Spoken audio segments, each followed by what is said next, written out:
Selamat pagi semua. Materi hari ini, materi kita itu tentang kata benda.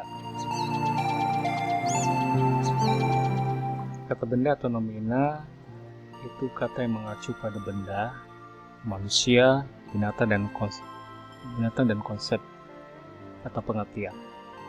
Jenis kata ini sangat penting dalam suatu kalimat karena nomina atau kata benda sering digunakan sebagai subjek dalam kalimat.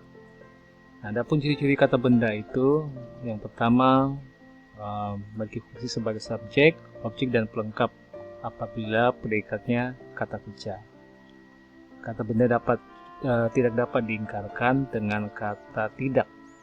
Pengingkarnya adalah kata bukan. Kata benda biasanya diikuti oleh kata sifat, baik langsung maupun dengan kata hubung.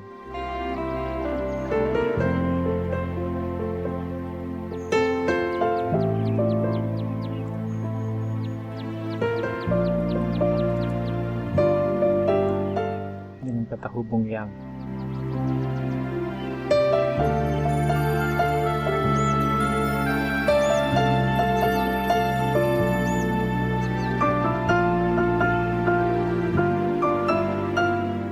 Jenis kata benda.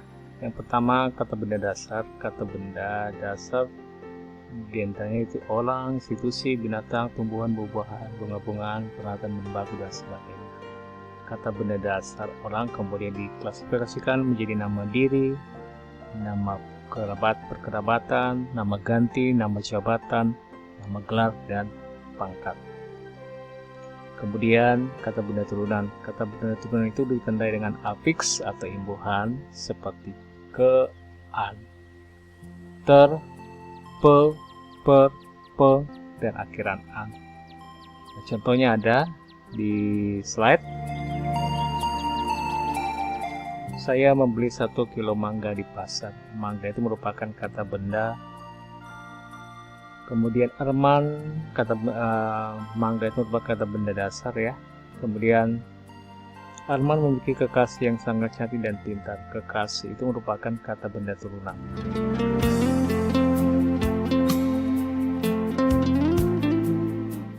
Kata benda sangat ditemukan dalam kalimat karena biasanya dia mengacu pada seseorang atau suatu hal tertentu, baik dalam bentuk konkret, nyata atau abstrak atau fiktif. Kata benda bisa berbentuk dasar atau turunan, tergantung apakah dia memiliki imbuhan atau tidak.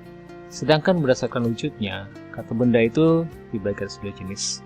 Yang pertama kata benda konkret, yaitu kata yang menyatakan nama dari benda-benda, di mana benda yang dimaksud adalah benda yang dapat ditangkap oleh panca indera.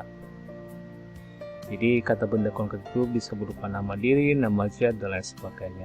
Contohnya mobil, orang, binatang, rumah, buku, kertas.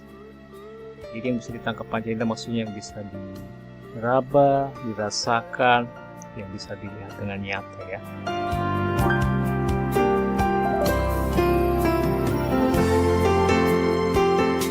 Contoh, kebun binatang terbesar di Asia itu diisi oleh lebih dari 1.200 ekor binatang yang didatangkan dari berbagai negara. Nah, kata benda binatang itu merupakan kata benda yang konkret karena bisa dilihat ya. Kemudian kami membutuhkan sekitar 30 buah buku tulis untuk kelas belajar mengajar selama 1 semester. Buku tulis ini bisa diraba, bisa dilihat sehingga dapat dikategorikan sebagai kata benda yang konkret. Kemudian rendang adalah makanan khas Indonesia yang berhasil menembus menjadi makanan lezat di dunia. Rendang juga bisa dicicipin, ya pokoknya bisa ditanggapi oleh panca indera, bisa dilihat, diraba, dirasakan.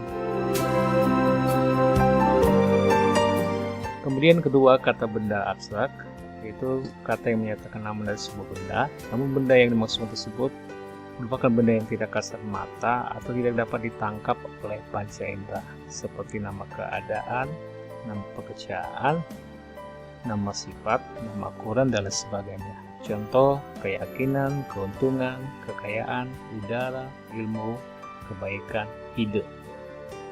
Nah, hal-hal ini, contoh-contoh ini adalah merupakan kata benda yang tidak bisa dilihat, dirasakan, tidak dapat dilihat kemudian diraba, disentuh, tapi mungkin dirasakan manfaatnya. Ya, sehingga dikelompokkan menjadi kata benda yang abstrak, karena tidak dapat ditangkap oleh panca indera kita sendiri. Contohnya, Indonesia terdiri dari berbagai macam kesenian daerah yang berbeda antara satu daerah dengan daerah yang lain. Kesenian ini tidak bisa kita pegang, kita sentuh, tapi kita dapat merasakan manfaatnya. Kita dapat mengalami manfaat daripada kesenian tersebut. Kekayaan yang kini dapat oleh Riko adalah hasil perjuangan dan kerja kerasnya selama 25 tahun. Nah, kekayaan yang dimaksud ini bukan benda yang abstrak, bukan benda yang konkret, maaf, tapi benda yang abstrak. Sejatinya setiap kata yang mengandung morfem terikat atau imbuhan dapat digolongkan menjadi kata benda. Nah, morfem terikat itu contohnya misalnya kata berhenti. Ya, karena morfem ini tidak bisa berdiri sendiri, harus terikat dengan morfem lain, yaitu morfem ber. Jadi berhenti. Kemudian contoh lain, hentikan. Ini tidak bisa bebas, tidak terikat, tapi justru ini terikat dengan morfem yang lain, sehingga tidak bisa berdiri sendiri. Beda halnya dengan morfem yang bebas, ya, yang bisa berdiri sendiri. Contoh duduk, makan, minum, tidur, dan lain sebagainya. Itu merupakan morfem bebas yang tidak bergantung kepada morfem lain. Jadi pengecualian ini didasarkan atas bentuk kata tersebut, bahkan meski kata tersebut adalah kata benda. Ya, jadi ada beberapa kata yang tidak dapat dikategorikan sebagai kata benda sama sekali. Pengecualian ini didasarkan atas bentuk kata tersebut, bahkan meski kata tersebut adalah kata benda. Sekian dan terima kasih untuk kegiatan pembelajaran kita hari ini. Kiranya bermanfaat bagi kita semua. Sekian dan terima kasih, Tuhan memberkati.